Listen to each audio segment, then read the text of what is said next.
Assalamualaikum warahmatullahi wabarakatuh. Salam sejahtera untuk kita semua. Salam NKRI, salam merah putih. Selamat datang kembali bosku di game Sastra. Jadi kesempatan kali ini saya ingin berbagi video.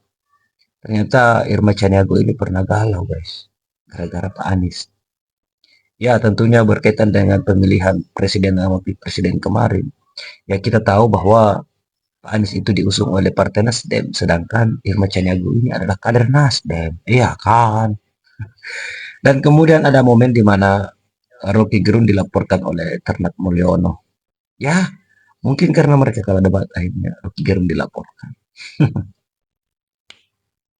Supaya kalian tidak penasaran, mari kita simak videonya. Nah, Irma sekarang Caniago galau kader gara-gara yang belum Anies. mundur dari Nasdem ada dua kemungkinan. Pertama, yang pro atau setuju partainya tersebut mengusung Anies. Dan kedua, kader yang galau, bingung antara mau mundur atau tidak.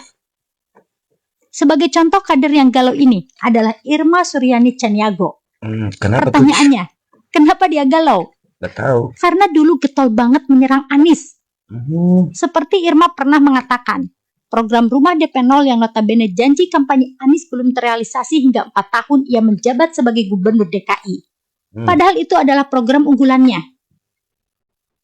Ini Gitu program ya. unggulan yang tidak terrealisasi, bahkan masuk ranah hukum. Ujar Irma dengan nada yang cukup meyakinkan.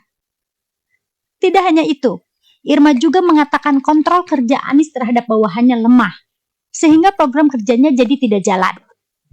Di samping itu, menurutnya tidak hanya program rumah DP 0 yang kacau balau, tapi program OKOC juga tidak kalah jebloknya.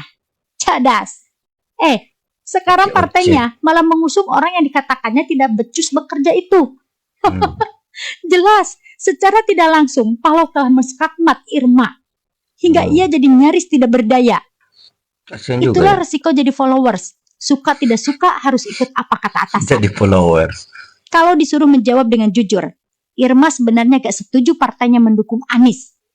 Hanya saja permasalahannya kini, ia menjabat sebagai anggota DPR RI, menggantikan Nean Puri yang meninggal dunia. Penggantikan. Artinya apa?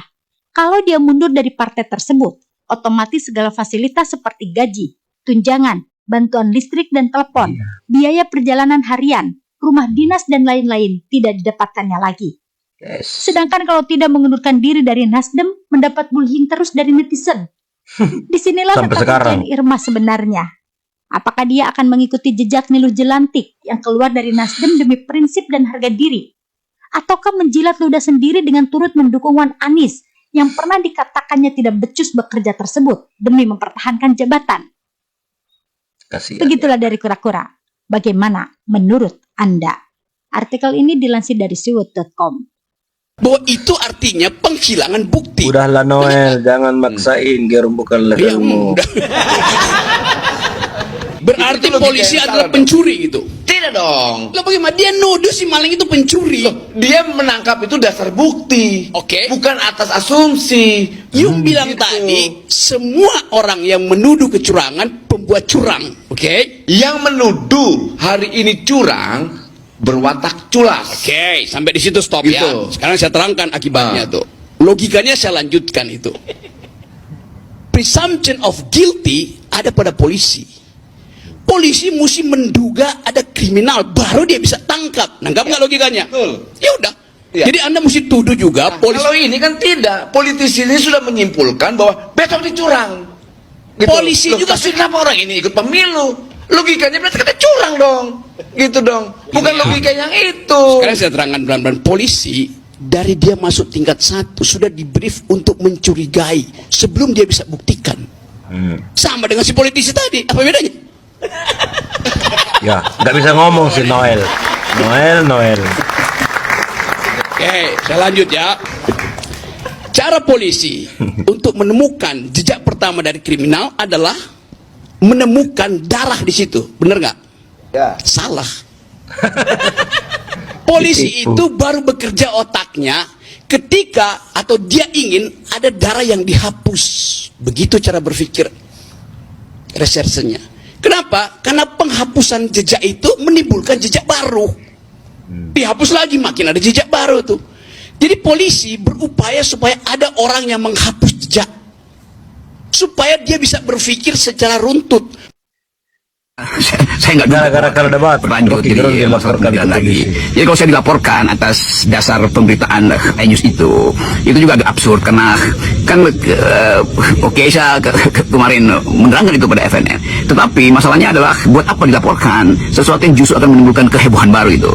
Jadi kalau pakai prinsip undang-undang ITE, ya pasti justru karena dilaporkan maka timbul kehebohan itu dan orang akan hubungkan lagi itu bahwa dinasti Jokowi itu doyannya lapor-melapor itu. Padahal sebetulnya insinuasi udah berlangsung dari awal itu bahwa Jokowi atau keluarga Jokowi itu potensial untuk dipersoalkan karena nanti mungkin setelah dia lengser karena ada dugaan-dugaan money laundering segala macam atau korupsi, keistimewaan, jual beli pengaruh pada anak-anaknya. Kan itu jadi pengetahuan umum. Sekjen PDI Perjuangan Oh, Ahmad sebelum Rafi Jokowi Sutanto lengser yang ya. menjadi tersangka kasus KPK pada hari Selasa kemarin digeledah oleh KPK. Buat Pengalihan gue isu. penggeledahan ini terlalu berlebihan banget, sangat didramatisir dan lebay lah kalau bahasa gaulnya. Kenapa gue bisa mengatakan itu? Ya bayangin aja gitu ya, sampai melibatkan 16 penyidik, belasan polisi bersenjatakan lengkap.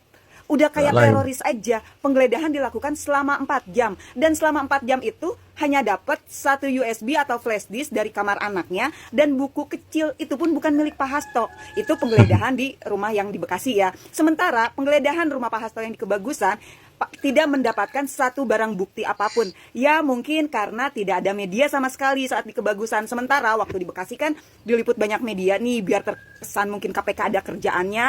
Jadi ya barang yang ada dibawa aja mungkin. Itu sih hanya Ya. pendapat pribadi gue ya. Dan Bisa jadi, Mbak. jujur buat gue secara pribadi, penggeledahan rumahnya Pak Hasto yang udah dibikin seolah-olah dia itu teroris, ini tuh sebenarnya gue menilai hanya pengalihan isu terhadap ramenya masalah OCCRP. Iya, Yes. kan kita sama-sama tahu ya, Pak Jokowi itu masuk ke dalam toko kejahatan terorganisir dan korupsi 2024 versi OCCRP urutan ketiga. Jadi biar rakyat media itu tidak sibuk ngurusin OCCRP, lupa, nggak aware, makanya lah dengan sigap nih KPK langsung tuh melakukan penyelidikan ke rumahnya Pak Hasto, menggeledah. Secara logika kan Pak Hasto ini udah dijadikan tersangka, seharusnya bukti-bukti itu udah didapat semua. Dan kan pemeriksaan sudah terus berlanjut ya. Kenapa baru tiba-tiba ramenya OCCRP, Jokowi korup ini langsung tuh ada tuh penggeledahan ke rumahnya Pak Hasto. Cobalah di sini kita sama-sama berpikir yuk, bener gak sih yang gue omongin? Karena secara logika sih nggak logik banget. Tetap ya, buat rakyat Indonesia ya, kalau ternak Mulyono sih mungkin nggak ngaruh. Kita tetap harus fokus menuntut keadilan agar Pak Jokowi segera ditindak oleh KPK. Minimal KPK berani memanggil dan memeriksa Pak Jokowi terkait adanya informasi dari OCCRP. Jika KPK dan aparat penegak hukum tidak berani melakukan itu, silahkan rakyat Indonesia menilai sendiri. Dan KPK, balik lagi gue bilang, Komisi Pesanan Keluarga. KPK, Komisi Pesanan Keluarga. Ada benarnya juga sih ketika KPK tidak berani mengusut Pak Mulyono the game. Nah, kita tahu, saya juga dengar berita kemarin bahwa organisasi Nurani 98 atau apalah istilahnya itu kemudian mendatangi KPK untuk mengusut tuntas Pak Mulyono and the gang dan menyetor data-data yang dianggap mungkin bisa dianggap sebagai bukti ya, atau gimana istilahnya tuh.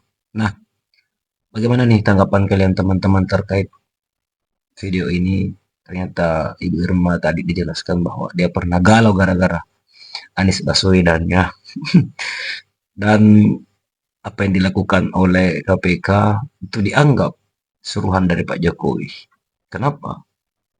Nantikan di video selanjutnya. Oke bosku, sampai jumpa di video selanjutnya. Assalamualaikum warahmatullahi wabarakatuh.